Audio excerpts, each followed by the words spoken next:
Shalom, salam sejahtera buat semuanya. Selamat datang di channel Verbum Dei.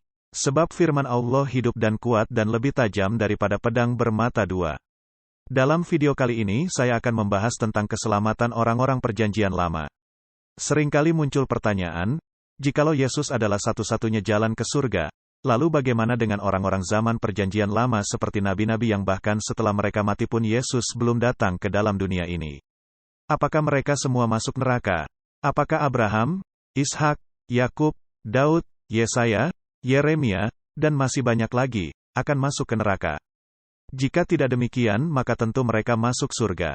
Lalu bagaimana mereka bisa masuk surga kalau Yesus belum lahir, sedangkan Yesus adalah satu-satunya jalan ke surga?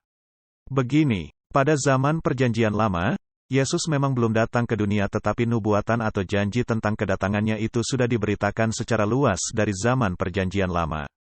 Bahkan lebih awal lagi, di kitab Kejadian, yakni di Kejadian 3 ayat 15 yang berbunyi, "Aku akan mengadakan permusuhan antara engkau dan perempuan ini, antara keturunanmu dan keturunannya akan meremukkan kepalamu, dan engkau akan meremukkan tumitnya." Ayat ini dikenal sebagai Injil Kejadian di mana ada kabar baik bahwa seorang keturunan perempuan akan meremukkan kepala iblis.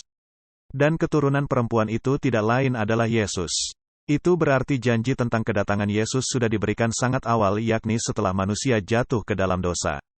Selanjutnya janji tentang kedatangan Yesus itu diberikan kepada para bapa bangsa seperti Abraham, Ishak, dan Yakub. Dan selanjutnya, kepada para nabi seperti Musa, Yesaya, Daud, Mika, dan lain-lain. Jadi jelas bahwa janji tentang kedatangan Yesus itu sudah meluas di kalangan orang-orang perjanjian lama. Nah, keselamatan mereka semua tergantung kepada apakah mereka beriman kepada janji-janji itu atau tidak. Jikalau mereka beriman kepada Yesus yang akan datang itu, maka mereka akan diselamatkan. Tapi kalau mereka tidak beriman kepada janji-janji itu, maka mereka tidak akan diselamatkan. Yesus sendiri pernah berkata dalam Yohanes 8 ayat 56, "Abraham bapamu bersukacita bahwa ia akan melihat hariku, dan ia telah melihatnya dan ia bersukacita." Jadi Abraham telah melihat Yesus dan bersukacita karena itu. Tetapi kapan Abraham melihat Yesus? Bukankah secara historis Abraham lebih tua dari Yesus 2000 tahun?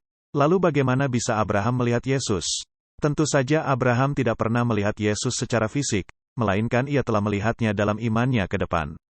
Demikian halnya juga dengan Musa. Di dalam Ibrani pasal 11 ayat 26 dikatakan bahwa ia menganggap penghinaan karena Kristus sebagai kekayaan yang lebih besar daripada semua harta Mesir. Musa hidup 1500 tahun sebelum kelahiran Yesus. Lalu bagaimana bisa Musa menganggap penghinaan karena Kristus sebagai kekayaan yang lebih besar daripada semua harta Mesir? Bukankah Kristus belum dilahirkan? Memang Kristus belum dilahirkan tapi Kristus itu sudah diimani oleh Musa 1500 tahun sebelumnya. Sama halnya dengan Nabi Yesaya. Dikatakan dalam Yohanes 12 ayat 41, hal ini dikatakan oleh Yesaya, karena ia telah melihat kemuliaannya dan telah berkata-kata tentang dia. Itu berarti Yesaya telah melihat ke depan dalam imannya terhadap Kristus. Jadi terlihat bahwa orang-orang perjanjian lama memiliki iman kepada Kristus yang akan datang sesuai dengan janji-janji atau nubuatan-nubuatan tentang dia. Jikalau Simon Petrus, Andreas, Yakobus, Yohanes, dan lain-lainnya, beriman kepada Kristus yang sedang datang, dan kita sekarang beriman kepada Kristus yang sudah datang 2000-an tahun yang lalu, maka orang-orang perjanjian lama beriman kepada Kristus yang akan datang. Iman kita ke belakang, tetapi iman mereka ke depan. Karena itu, tidak peduli orang hidup pada zaman apapun, iman kepada Yesus tetap menjadi fokus keselamatan. Hanya orang yang percaya kepada Dia sebagai juru selamat dan Tuhan yang akan diselamatkan. Sedangkan yang tidak percaya seperti itu, tidak mungkin diselamatkan alias akan binasa di dalam neraka. Sebab di bawah kolong langit ini tidak ada nama lain yang diberikan, yang olehnya manusia dapat beroleh keselamatan.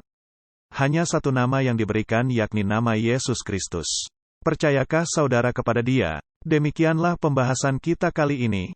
Jika Anda terberkati dengan video ini, jangan lupa like, komen, subscribe dan bagikan video ini kepada yang lain. Verbum Dei, sebab firman Allah hidup dan kuat dan lebih tajam daripada pedang bermata dua. Tuhan memberkati.